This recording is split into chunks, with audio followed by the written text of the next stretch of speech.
Jumpa kembali dengan saya Vanda Leoni dari Fakultas Psikologi Universitas Kristen Satyawacana dalam Minim Parenting. Kali ini saya akan berbagi informasi tentang standar TikTok dan krisis kepercayaan diri remaja. Seiring perkembangan teknologi informasi dan komunikasi yang pesat, manusia menjadi lebih mudah untuk berkomunikasi bahkan secara virtual. TikTok sebagai salah satu media sosial yang kini banyak digandrungi oleh berbagai kalangan usia, memungkinkan penggunanya untuk berinteraksi secara virtual, bebas membagikan berbagai konten dalam bentuk foto maupun video.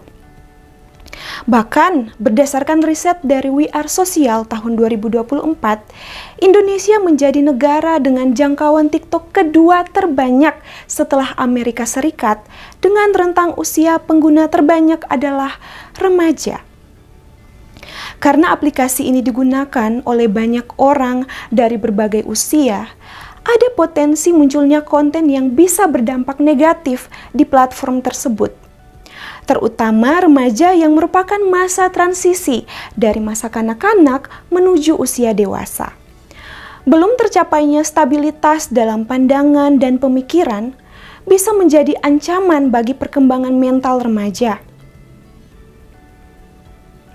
Menurut salah satu tokoh psikologi perkembangan, Jean Piaget, masa remaja ini berada di masa di mana mereka mulai berpikir abstrak dan reflektif. Nah, hal ini berpotensi membuat mereka lebih cemas terhadap persepsi dan penilaian orang lain terhadap mereka.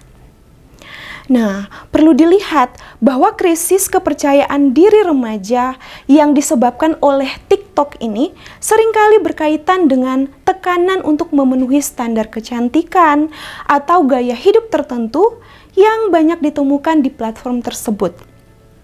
Di TikTok, konten-konten viral yang menonjolkan penampilan fisik, popularitas, dan pencapaian pribadi dapat membuat remaja merasa tidak cukup baik atau merasa kurang percaya diri jika mereka tidak bisa mengikuti tren tersebut.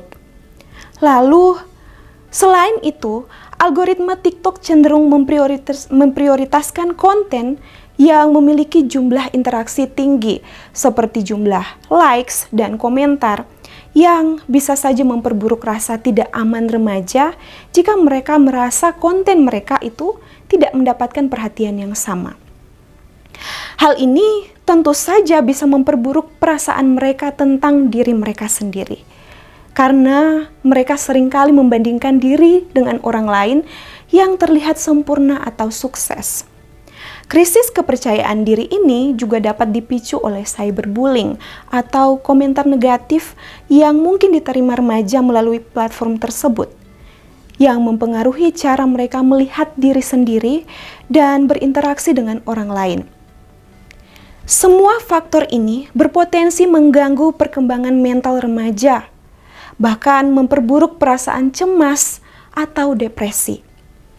Melihat hal ini bukanlah permasalahan sepele. Karena itu, sebagai orang tua, kita perlu melakukan tindakan preventif untuk mencegah anak-anak kita terjerumus pada permasalahan mental akibat penggunaan media sosial TikTok. Adapun upaya yang dapat dilakukan adalah sebagai berikut. Yang pertama, remaja didorong agar mengenali dan menghargai keunikan diri masing-masing, bahwa standar TikTok yang diciptakan oleh banyak orang itu tidak mencerminkan realitas kehidupan. Yang kedua, kita mengarahkan remaja pada optimalisasi bakat dan minat, dengan memfasilitasi jika remaja memiliki keterampilan di bidang olahraga, seni, akademik maupun kegiatan sosial. Kemudian yang ketiga, kita memberikan batasan waktu yang jelas dalam penggunaan ponsel. Yang keempat, kita mengajarkan tentang memiliki pandangan kritis dalam bermedia sosial. Bahkan, tidak semua konten yang tersedia merupakan realitas kehidupan yang sesungguhnya. Yang kelima, membangun hubungan positif dengan anak seperti komunikasi yang terbuka agar anak dapat mengutarakan perasaannya tanpa rasa tertekan serta memberikan dukungan penuh terhadap minat dan bakat yang dimiliki. Dengan demikian, diharapkan remaja tidak mengalami krisis kepercayaan diri yang diakibatkan pada standar-standar yang diciptakan di media sosial. Wow, parents, luar biasa bukan dampak gempuran konten media sosial khususnya platform TikTok.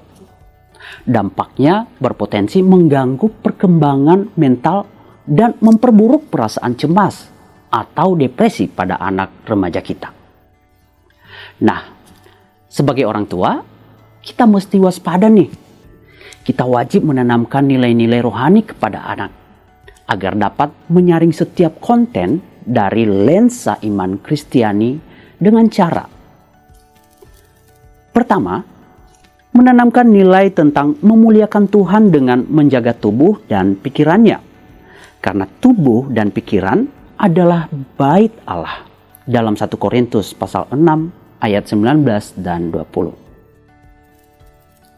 Kedua, mengajarkan nilai bahwa anak dapat memilah konten bukan berdasarkan viral atau sekedar hiburan saja, tetapi berdasarkan nilai iman Kristiani bahwa segala sesuatu boleh, tetapi tidak semua berguna. Dalam 1 Korintus pasal 10 ayat 23. Namun parents, yang paling penting adalah bukan hanya sekedar melarang dan memberi nasihat kepada anak-anak kita, tetapi juga memberikan pendampingan dengan penuh kasih dan menjadi teladan bagi anak-anak yang Tuhan titipkan kepada kita. Karena itu, didiklah orang muda menurut jalan yang patut baginya. Maka pada masa tuanya pun, ia tidak akan menyimpang dari jalan itu. Terima kasih telah bergabung dalam program Mini Parenting YKB TV. Silakan like dan subscribe channel ini. Jangan lupa share juga kepada ayah bunda lainnya. Tuhan memberkati.